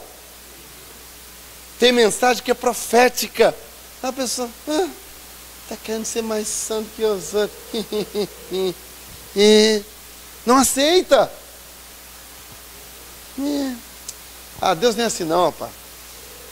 Conserta com Deus e tal, você não vai saber. Não, rapaz, é a graça. Já viu agora? Tudo é a graça. Meu irmão, é graça. Nós não estamos mais esse negócio. Agora, Deus é amor, rapaz. Deus é misericordioso. Deus não julga. Acho que Deus vai julgar a pessoa assim. Estamos na graça. A graça agora é graça, meu irmão. Como quem diz, pode pegar à vontade, pode pecar à vontade, que agora é graça. Já viu? Tem um monte de besta aí agora banalizando a graça. Irmão, o que tem? Essas igrejas novas que surgem por aí. E agora é graça, que a graça faz Deus ficar um besta lá no céu e o cara em pecado. Irmão, não é desse jeito não. O quê? Nós estudamos na lição passada sobre soberania e sobre livre-arbítrio, né? Deus, a soberania de Deus faz com que ele haja sempre em harmonia com os seus atributos. Não é porque ele é Deus que ele está determinando tudo, não. Assim, e a justiça, e o amor, está entendendo? E a ira, é sempre os atributos deles, eles se harmonizam e agem perfeitamente de forma que não deixa Deus ser bom demais a ponto de ser injusto e nem duro demais a ponto de não ser misericordioso e compassivo. Os atributos são harmônicos, entende? Ele é soberano? Mas ele não nega a si mesmo. Ele não sai assim, agindo assim, ok? Então isso estava acontecendo aqui com o povo. O povo não estava acreditando nas profecias, não estava acreditando que eles iam passar os 70 anos lá, não estava, ainda que eles estavam indo para lá, eles, não, ou seja, vamos arrepender que isso vai terminar mais cedo. Aquele arrependimento falso, não tem? Deus vai tirar a gente daqui, desse lugar. Aí, vamos dar um jeitinho. Vamos fazer aliança com o Egito, ensinar o povo lá a buscar o Senhor, a gente vai contra a Babilônia, e aí a gente está livre. Deus já tinha determinado, não faça aliança com gente errada. Depois que Deus já falou, se Deus já falou, renda-se, obedeça, aceite. Isso acontece muito, sabe aonde? Quando Deus quer dar a igreja a uma pessoa. A gente não gosta daquela pessoa. Aí quer juntar todo mundo contra. Se é a vontade de Deus, meu irmão, você só vai perder tempo. Ajude o irmãozinho que Deus quer que ele seja um pastor, que você vai ser uma bênção. Se Deus já determinou que vai ser ele, acabou. Você gostando ou não, vai ser. É isso. Agora, tem gente que Deus fala, vai colocar aquela irmã no círculo de oração. Aí tem gente que não gosta daquela irmãzinha. Meu irmão, Deus quis colocá-la, você gostando ou não. Mas que o Gela é metido da besta. Meu irmão, mas Deus gostou dela. Você que está achando metido da besta, Deus não acha. Porque nós olhamos para fora, que a capa, Deus olha lá dentro. Às vezes essa irmãzinha que parece ser metida besta, ela é uma irmã de oração, com coração contrito, quebrantado, temente a Deus, desvia do mal. Agora, quem tem uma aparência de humildade, aparência de piedade, às vezes é ímpio por dentro. E é isso que estava acontecendo aqui, Isso estava acontecendo. Às vezes eu dou algumas coisas aqui de aplicações que é para ajudar vocês que pregam e ensinam aí, né? Vamos lá. Fala aí, querido, você que ia perguntar, antes de terminar.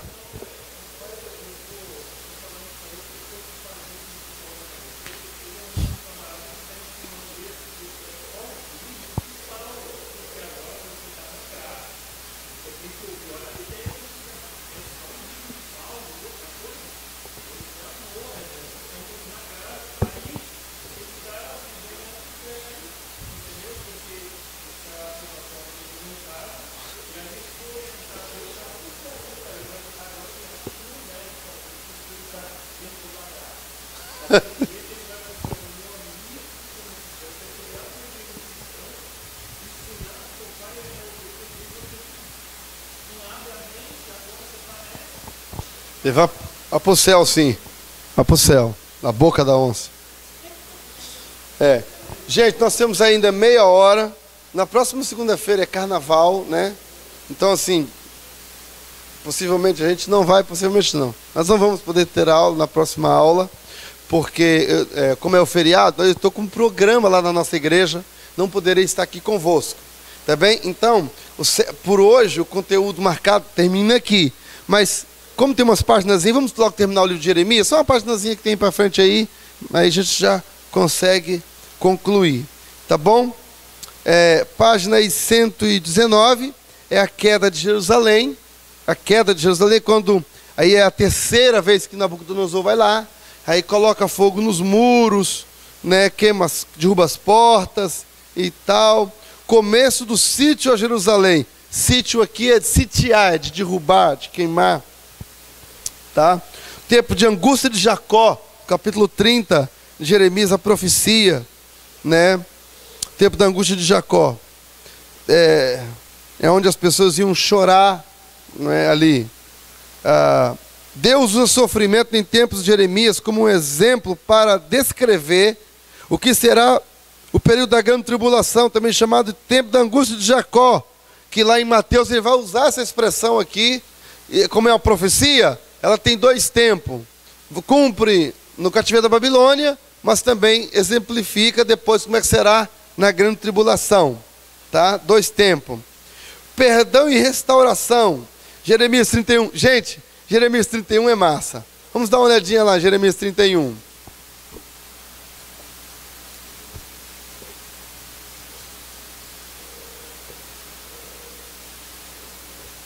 Versículo 31 também. 31. Eis que vem dias, diz o Senhor, em que firmarei uma nova aliança com a casa de Israel e com a casa de Judá. Aqui Deus está prometendo a nova aliança. Lembra da antiga aliança, a nova aliança do sangue de Jesus? Aqui está falando da nova aliança. Não a aliança que fiz com vossos pais no dia que os tomei pela mão pela terra do Egito. Está falando da aliança mosaica, né? A lei. Versículo 33. Porque esta é a aliança que firmarei com a casa de Israel depois daqueles dias, diz o Senhor. Na mente lhe impregnarei as minhas leis, também do coração lhes escreverei. Eu serei o seu Deus e eles serão o meu povo. Então Deus começa a falar aqui da restauração futura de Israel, no caso de Judá. Isso vai acontecer quando? No milênio. No milênio. Tá? Muito bem. Vira a página aí. 122 do livro. Página 122 do livro. A nova aliança. A nova aliança. Deus vai fazer a nova aliança. O perdão. O coração do povo. Coração do povo. Que Deus mostra que Deus vai mudar o coração das pessoas. Gente, só Deus pode mudar. Sim ou não? Você já orou para Deus mudar seu coração? Eu já orei, ainda oro. Senhor, muda o meu coração, toma conta do meu sentimento, para que... Já viu a gente? O ser humano é um problema, o ser humano, né? Fraco. Ai, ser humano é uma tristeza. Mas Deus ama o ser humano e quer salvar, né, irmã? Que amor, né? Meu Deus. Ok. Página 123. Adiamento da execução da sentença de Judá. Rapaz, o pregador ali, Johnny, né? Não, é que é o nome do senhor, o senhor já falou o nome? Jesus. Irmão Jesus, a certa altura, página 123, irmão Jesus.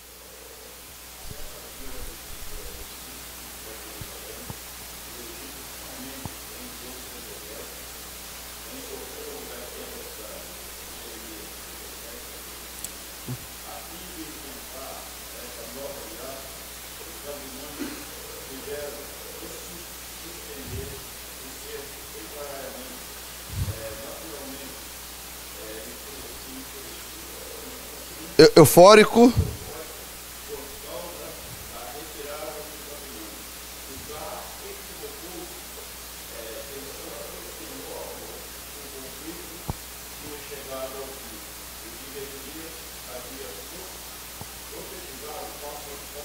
falsamente. Lilian, continue para mim fazendo um favor. As decisões de obedecer a Deus, página 123.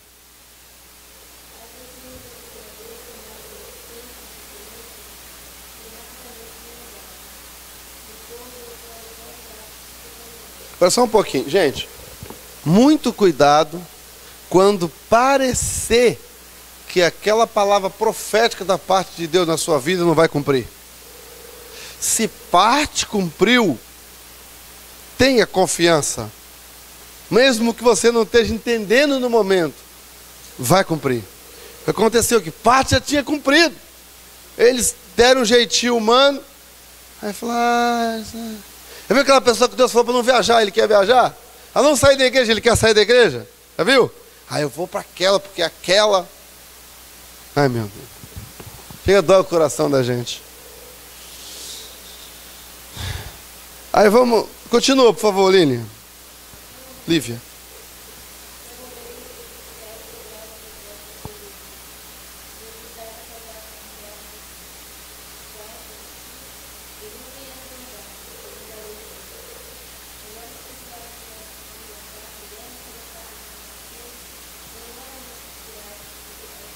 Está vendo só? O adiamento da sentença não foi bom. Acabou piorando para eles, ok? A prisão de Jeremias, aqui é o capítulo 37, tá? Que Jeremias vai ser preso, açoitado, não é? E o pessoal achando... A Bíblia não fala exatamente como é que ele morreu, é a tradição que fala que ele foi enterrado pelo meio, né? Não está no texto da Bíblia. Falando que Jeremias foi assim e tal. Jeremias lançado na cisterna. É o capítulo 38. Eles lançam Jeremias na cisterna, com algumas expectativas falsas, né? Quando a Babilônia cercou Jerusalém novamente, o povo buscou os conselhos de Jeremias. Por causa disso, os oficiais do rei reclamaram que a mensagem do profeta estava tirando o ânimo dos defensores da cidade e pediram que o rei ordenasse a morte. Quer dizer, esse cara está atrapalhando aí a gente de conquistar, de lutar, ele sempre profetiza ao contrário, está atrapalhando a gente. Por saber que Jeremias era um profeta de Deus, Zedequias não quis ordenar a sua morte, nem tampouco quis arriscar ofender os seus oficiais. O que ele manda fazer? Coloca onde? Na cisterna. Né? Como Pilatos também, que não quis aí. Aí está Jeremias, os acusadores de Jeremias, que na verdade diz: eis que ele está em vossas mãos, pois o rei nada pode fazer contra vós outros. Aí entregaram Jeremias na mão do camarada, e eles então lançaram Jeremias aonde? Na cisterna.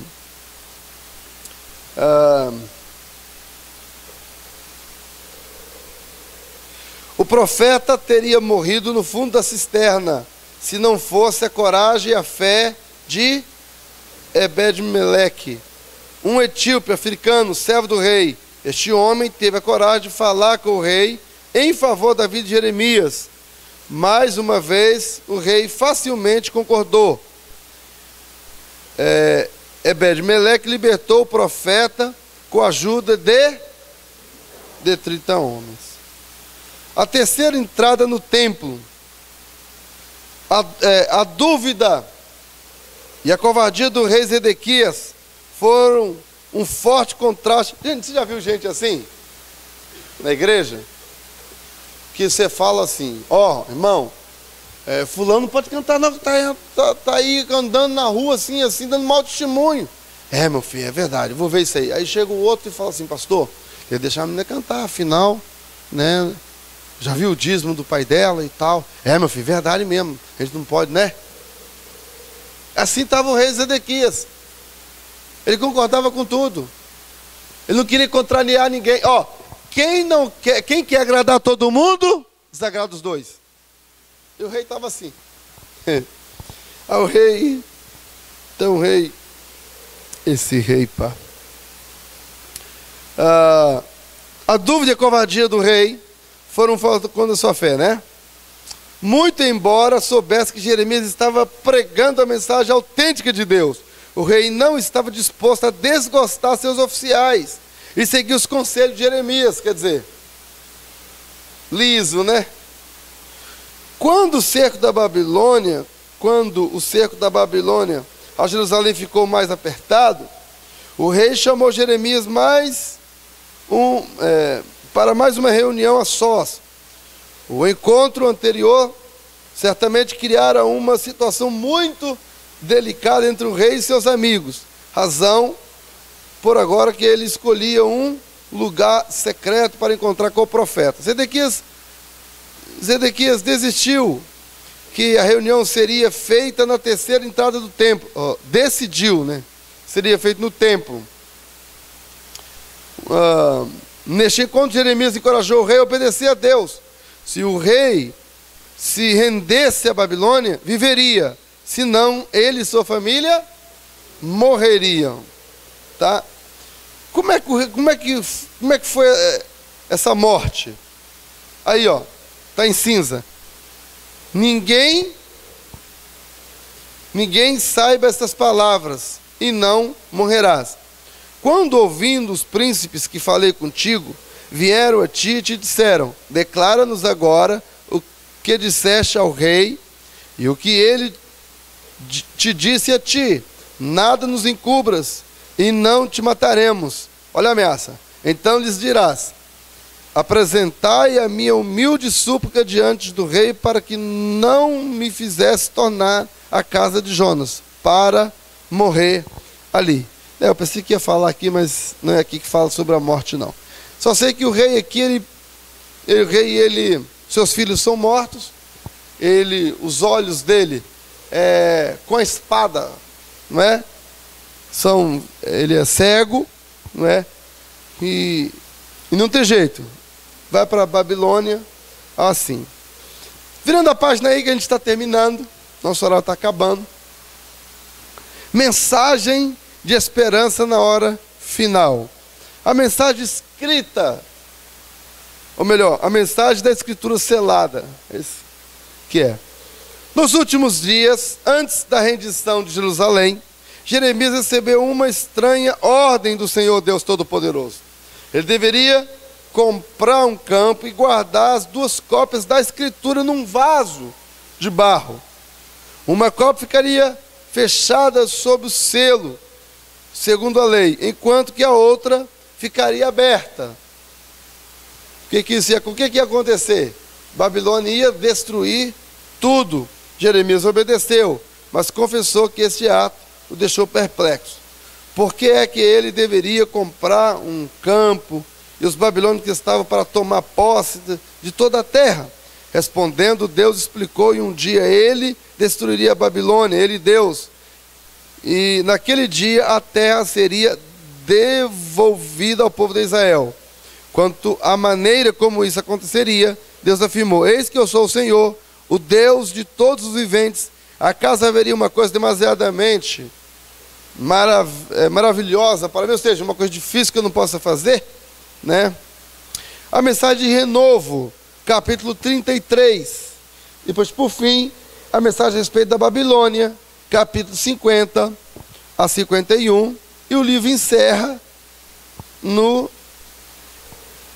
capítulo 52, que o livro encerra, mas não é aqui agora, que aqui ainda vai falar dos capítulos 39 a 40, da queda de Jerusalém e o exílio final.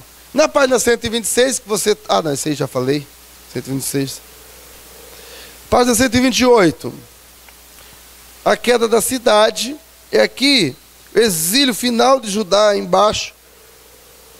Veja bem, nem todo mundo, não sei se vocês sabem, página 129 aí do livro, o restante que ficaram, nem todos foram para o cativeiro, para o exílio da Babilônia. Primeiro, teve 3 levas. A primeira leva foram os nobres. Quem é que foi junto? Daniel. Na segunda leva, Ezequiel vai. E também os 10 mil. Na terceira leva, que vai para lá, aí onde é Jerusalém, ela é sitiada, os muros quebrados, as portas queimadas e tal, e Jerusalém fica destruída, a cidade, o templo destruído e tal, e o povo vai para a Babilônia. Mas não é todo mundo que vai, algumas pessoas ficam, e essas pessoas que ficam, aí no capítulo 40 até o 44, há profecias aqui falando a respeito desse povo. Por ocasião da vitória final da Babilônia, Jeremias já era conhecido pelos invasores estrangeiros. De fato, os oficiais babilônicos que encontraram entre os prisioneiros diziam crer nas suas mensagens. Ou seja, o inimigo ficava até animado. Gente, esse profeta aí, a gente está falando que a gente vai prender todo mundo e tal. Até mesmo os estrangeiros pagãos sabiam que Deus de Israel era real e que o povo estava sendo punido pelos seus pecados. Ok? Um homem chamado Gedalias foi nomeado governador dos restantes dos judeus e sua autoridade foi reforçada pelos babilônicos. Ó, vocês ficam aí, você rapaz, a gente tem confiança em você, vai governar esse povo que vai ficar aí, mas sempre aqui ligado a gente, cuida deles aí. Então, você já ouviu falar nisso? Quantos que já ouviram falar que nem todo mundo foi para a Babilônia e que ficou um restante ainda lá? Alguém já tinha ouvido falar? A senhora, né? O senhor também? Só também que alguém tinha ficar. 130 é a página. Lamentações de Jeremias. Aqui já vai, é o livro das lamentações. Aqui são só as lágrimas, né? O livro das lamentações. Livro das lamentações. Deixa eu só ver aqui se a gente pode...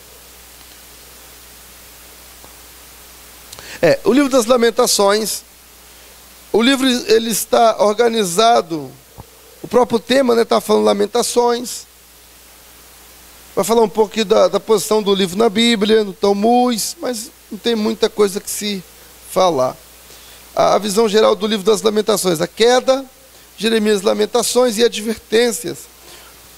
Aí vai mostrar o pecado do povo, o castigo do povo, na página 134, vai falar sobre o castigo. Depois, Lamentações capítulo 3, vai falar sobre a esperança que Deus dava para o povo. E no capítulo 5, como que Deus vai responder a isso. Tá? Pronto, gente. Lamentações a gente não tem muita coisa assim, Tem, porque é sempre palavra de Deus, se você dar versículo por versículo, né, e tal, dá para ir profundo. Mas assim, em termos históricos, não. É no contexto de Jeremias. Então, nós paramos aí na página 136 para a nossa próxima aula, se Deus quiser.